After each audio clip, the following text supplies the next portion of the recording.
Chapter 2: The Karate Kids. In addition to my brother, my whole family is actually pretty athletic. I've seen pictures of my dad playing baseball when he was younger. He was a center fielder. My mom was into volleyball and tennis and was in amazing physical condition when she was in the U.S. Army Reserve during the 1980s. It was wild growing up and hearing all her stories about basic training. But my parents' appreciation for sports and fitness wasn't the only reason they started taking us to martial arts classes when I was just 2.5.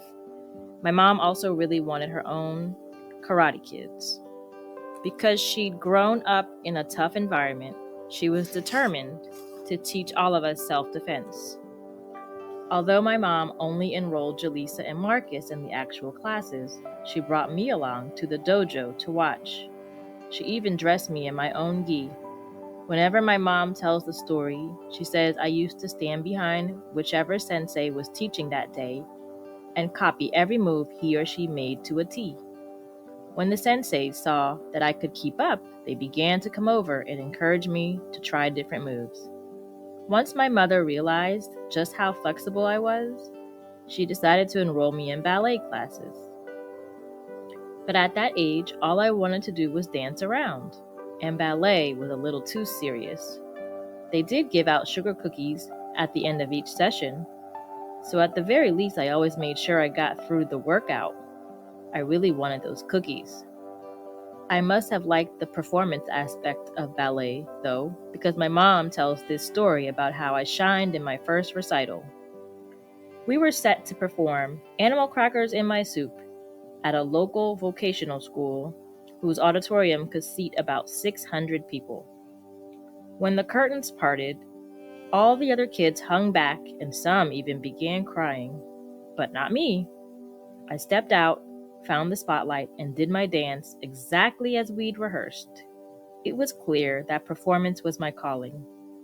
By the time I was 5 years old, I was ridiculously energetic, walking around the house on my hands and constantly jumping up and down on my bed. That's when my mother decided to sign me up for acrobatics. I was so excited, but when we showed up for the first class, we found out that nobody else had registered, so the instructors were canceling it. I was devastated. I had really wanted to take that class. Then one day I was watching TV and I saw Shawn Johnson doing flips. I can still remember how graceful and controlled she was. Even at that age, I could see she was pure magic on the beam. I pointed at the screen and said, "Mom, look, I want to do gymnastics, and I want to go to the Olympics just like her. Can you believe it?" My mom could tell I was serious. So she said, "If this is what you want, I'll search for a class." And she did. That's when we found my very first instructor and signed me up for a 45-minute recreational class focused on the basics. On the first day, my mom said to the instructor, "I would like my daughter to learn how to do a cartwheel and a split. If she can do that in 6 weeks, I'll keep her in." As you probably guessed, I learned both in less time than that. I loved flipping and watching everyone around me flipping too. I knew right away that this was my sport. That was the end of dancing and karate lessons.